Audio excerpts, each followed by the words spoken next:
Hi, I'm Dr. Kit Weathers, and it's time for the Root Tip of the Week. But before we get started, let's reach into the top hat for the magic illusion of the week.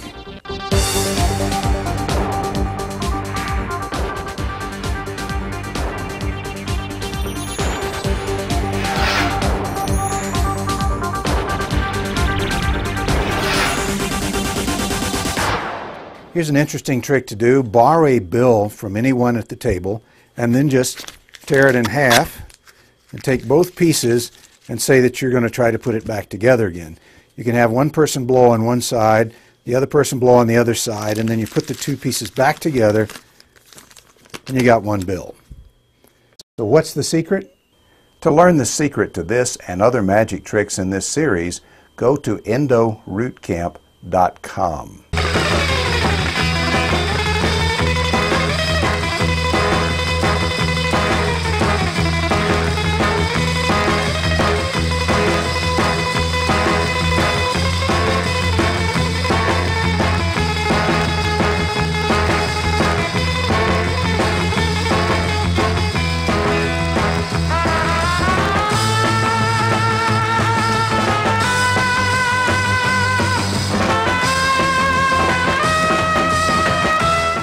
Well, today's Pulp Fiction concerns the misconception that you have to reduce the occlusion on every tooth following endodontic therapy.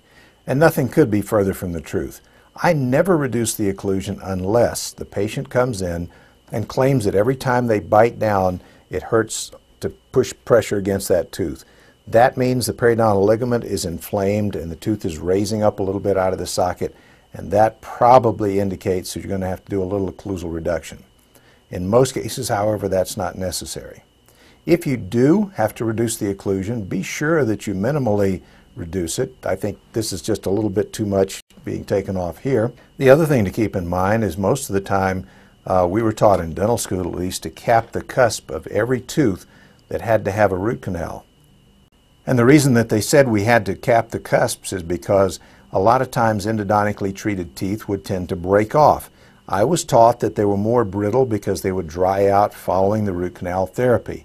Now we know the reason that teeth actually break easier after endo is because we take away way too much tooth structure just making our access, and we've talked about this before.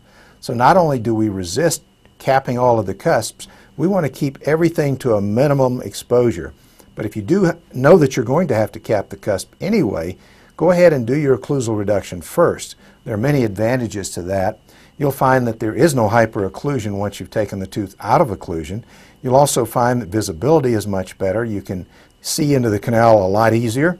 You have no problem with your rubber stops because now you can have a flat surface for the rubber stopper to work against, and that's much easier than trying to get it to the landmark. And the best thing is the patient never changes their mind and says, you know, I don't think I want to get the crown or the onlay. You've already reduced the occlusion. But be sure and clear that with the patient, of course. One more thing to keep in mind, and this is just a minor point, but it is important. If you put a rubber stopper on a file, make sure it's on straight instead of all the way to the right in this illustration where it's off at an angle, because if you don't do that, it's going to be very difficult to get consistent root length measurements. So remember, we don't have to reduce the occlusion in all cases, and if we can maintain as much tooth structure as possible, we can simply close the access opening with a direct composite bonded to the walls, and it's rarely going to be necessary for us to even cap the cusps anymore if we do conservative treatment. Thanks again. This is Kit Weathers, and that's the Root Tip of the Week. Incidentally, if you have any questions or you have any products or ideas that you think we should be featuring on the Root Tip of the Week, please email me at kit.weathers@gmail.com. I look forward to hearing from you. Thanks. Well, that's it for another Root Tip of the Week. I'm Dr. Kit Weathers, inviting you to register at EndoRootCamp.com for free videos and special reports you can't get anywhere else. Meanwhile, I will see you at our next Endo Root Camp.